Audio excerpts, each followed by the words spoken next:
De retour sur le plateau de Bismart, l'émission, je suis maintenant avec Jérôme Montantem. Bonjour.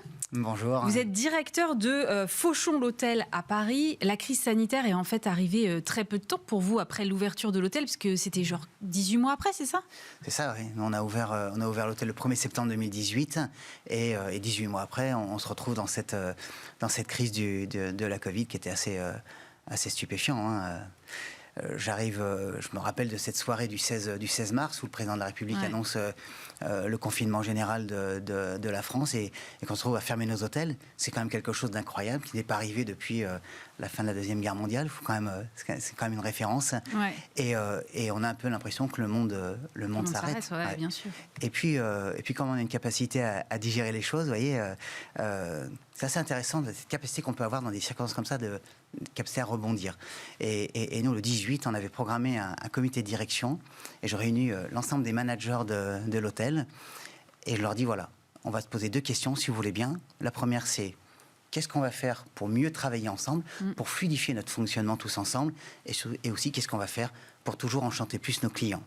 Et tout le monde dit ok, génial. On avait fait un séminaire début janvier qui était pratiquement dans les mêmes sujets et on a dit c'est la bonne opportunité d'avoir un hôtel fermé et de pouvoir se concentrer à 100% sur ces 2 questions.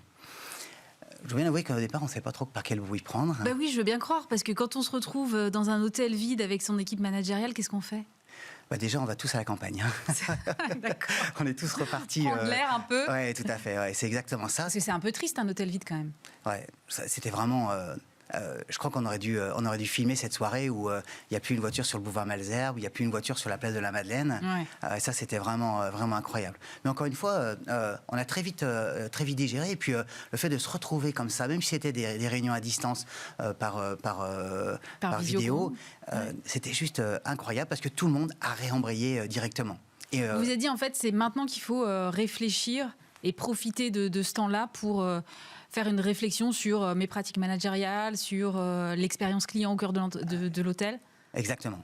Et là-dessus, on a été accompagné depuis le début par un garçon que j'aime beaucoup, qui s'appelle Éric Perret, qui est un partenaire d'aventure depuis le début, avec qui on avait écrit les valeurs de l'entreprise. Quand on a ouvert Fauchon Hôtel Paris, on avait écrit les valeurs qu'on appelle accro. Et être accro à Fauchon, c'est aimer faire plaisir pour le A, c'est célébrer pour le premier C, c'est créer des attentions pour le deuxième C, c'est régaler l'essence pour le R, et c'est oser être différent pour le O.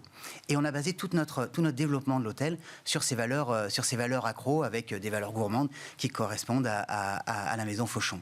Et puis, quand on dit ça, on dit, on va repenser notre organisation, on va repenser notre façon de travailler, et on fait de nouveau appel à Eric. Et puis, avec Eric, on se rencontre, et on dit, comment on va pouvoir travailler ? En fait, on reprend un schéma qui est un peu différent. On dit, on va travailler l'expérience client. Et pour travailler l'expérience client, on a dit, on va écrire un livre. Au début, on était parti sur un film. Et puis, on s'est rendu compte que c'était quand même un peu compliqué. Et que c'est un peu de budget. Mais alors, on a travaillé avec une femme qui est extraordinaire, qui avait vécu 48 heures à l'hôtel et qui a écrit, et Bénédicte, c'est absolument incroyable, elle a écrit Les secrets du succès. Et les secrets du succès, pour comprendre l'expérience client, c'est un livre absolument génial, où on a 3 expériences clients. L'expérience d'une famille qui vient à Paris avec les enfants, le chien, qui vient vivre une expérience ensuite, comme on aime les faire vivre. Une autre expérience qui est un homme d'affaires qui vient régulièrement à Paris et qui a l'habitude des hôtels de luxe. Et une 3e expérience qui est un couple, un homme qui fait une demande en mariage, qui part de Boston et qui fait une demande en mariage à sa bien-aimée et qui dit « je vais chez Fauchon à Paris pour faire ma demande en mariage ». Et on découvre à travers ça toutes les expériences des clients qui se démarrent. Et toutes les expériences de vos collaborateurs aussi, parce que c'est ça parce que j'imagine que ce livre est surtout dédié à vos collaborateurs, pour que chacun puisse voir un peu des cas pratiques de comportement, de comment je m'adapte, qu'est-ce que le client attend en face, et si finalement le client n'a pas un comportement très adapté, comment je peux réagir. C'est là où ce livre est génial, parce qu'effectivement, il y a 2 volets. Il y a 2 volets. Une page où on a l'expérience client, c'est-à-dire l'histoire, le roman, et de l'autre côté, toutes les leçons qu'on peut en tirer et en fait l'illustration de l'empreinte émotionnelle qu'on est capable de générer chacun dans nos postes. C'est-à-dire que nous, ce qu'on voulait, c'est que ce soit le cuisinier, le plongeur, le maître d'hôtel, le guest relation ou le directeur général, que tout le monde comprenne bien l'expérience qu'on était capable de faire vivre à nos clients, l'émotion qu'on était capable de partager et comment on était capable d'enchanter chacun de nos clients. Et de bien comprendre que tous ensemble, on était tellement forts pour travailler l'expérience client. Bon, alors vous poussez un peu le bouchon. Alors, J'ai un patron qui dit « Vive les vendeurs ». Alors là, je le reconnais bien là parce que vous dites « Faire du protocole sanitaire un service en plus ». Non mais vous poussez un petit peu le bouchon quand même. Eh ben moi, je pense qu'on ne pousse pas le bouchon loin et que c'est une réalité. C'est vrai que globalement, ne serait-ce que sur l'accueil à l'hôtel, jamais on a poussé aussi loin les précautions qu'on devait prendre pour accompagner un client. Nous, on a toujours offert un verre de bienvenue, accompagner nos clients à la bibliothèque pour offrir un verre de bienvenue et faire déguster des macarons. Ça, c'était dans notre base de départ.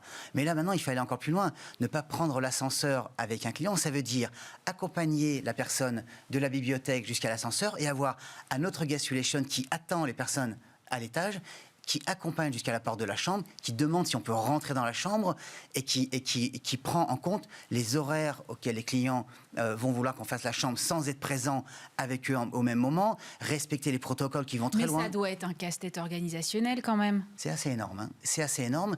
C'est pas un casse-tête, c'est une organisation. C'est une organisation renforcée. Vous êtes vraiment très positif. Non, mais c'est... C'est vraiment ces protocoles, vous savez le temps que ça nous a pris pour les travailler. Déjà sur papier, pour écrire département par département, service par service. C'était un gros travail. C'était un des volets d'ailleurs du programme de développement qu'on a appelé Devenir les premiers. Parce que la première partie était effectivement basée sur l'expérience client. La deuxième était sur l'optimisation managériale. Et là, il fallait travailler comment on pouvait mieux accompagner nos collaborateurs. Mais on a fait également l'excellence en communication et le renforcement des SOP et des procédures de service. Les SOP, c'est quoi ? Les standards opérationnels et qui étaient importants. C'est un travail de dingue, mais qui permet aussi d'être plus fort après la crise. Et je crois que c'est ça la leçon, c'est que tout ce programme qu'on a mis en place... Vous avez la sensation d'avoir encore relevé le standard en faisant ça ? Ouais. On n'a pas seulement élevé le standard. On a élevé le standard et on a élevé le service, le niveau de service et le niveau d'attention qu'on peut avoir avec nos clients. Aujourd'hui, finalement, l'humain n'aura jamais eu autant d'importance et n'aura jamais autant d'importance que maintenant. Nous, on a décidé de rester ouvert pour le deuxième confinement et c'était très important. Non seulement on a gardé notre hôtel ouvert, mais on a dit à nos clients, non seulement vous allez pouvoir venir dormir à l'hôtel, mais on va continuer à vous régaler. Et pour chaque client, on a organisé une salle à manger privée pour faire en sorte que les personnes puissent continuer à se régaler et de vivre dans les meilleures conditions en respectant les protocoles sanitaires. C'est un 5 étoiles, hein, c'est ça ? 5 étoiles, absolument. Et donc, ça reste rentable à d'ouvrir dans des circonstances où j'imagine que votre taux de remplissage a dû quand même chuter ? Rentable, c'est peut-être pas le terme. En tous les cas, on perd moins d'argent en restant ouvert qu'en étant fermé. On a fait une gestion au cordeau, bien évidemment, mais je pense qu'il faut le dire aussi. On peut râler en permanence, et en France, on est un peu les champions du monde, mais je crois qu'on a été merveilleusement accompagnés par le gouvernement. Et on peut dire que le chômage partiel, tous les pays n'en ont pas bénéficié comme nous, on en a bénéficié. Les fonds de solidarité, tout le monde n'en a pas bénéficié comme nous, on en a bénéficié. Donc, oui, c'est une grosse perte d'argent sur l'année et qu'on a hâte que ça s'arrête. Mais quand même, on a réussi, en restant ouvert, à générer du chiffre d'affaires et à perdre moins d'argent en étant ouvert qu'en étant fermé. Et puis surtout, on a gardé nos clients. C'est-à-dire, on a gardé nos clients qui étaient nos clients habitués et on leur a dit, non seulement vous pouvez continuer à venir dormir, mais en plus, on va vous régaler et on va vous faire à manger ce que vous voulez. Non mais j'ai même vu que vous aviez une offre pour spécial confinement à 10 km. En fait, l'idée d'attirer, on en parlait la semaine dernière avec un autre invité qui était groupe Taïeb. Effectivement, je crois que j'ai compris qu'il y a un vrai sujet autour de attirer la clientèle locale, surtout en l'absence de clientèle internationale. Mais cette crise, finalement, elle aura eu cet enseignement, c'est que les personnes s'aperçoivent qu'ils peuvent se dépayser à 2 pas de chez eux. Avant, pour se dépayser, il fallait prendre l'avion. Et aujourd'hui, on s'aperçoit que sans dépenser de l'argent dans l'avion, et dit qu'il faut vite que les avions redécollent. Hein, c'est pas le... J'ai bien compris. Mais on peut se dépayser à 2 pas de chez soi, passer un week-end fabuleux, et nous on trouve ça absolument génial. Mais c'est d'abord nos voisins qu'on a envie de gâter, qu'on a envie de régaler au quotidien dans des déjeuners, des dîners, et on sait très bien que tout le monde attend que les restaurants réouvrent, mais passer un week-end à l'hôtel à moins de 10 km de chez soi, c'est vraiment une expérience géniale. Merci beaucoup Jérôme Montantem. Je rappelle que vous êtes le directeur de Fauchon l'Hôtel Paris. Merci d'avoir été avec nous.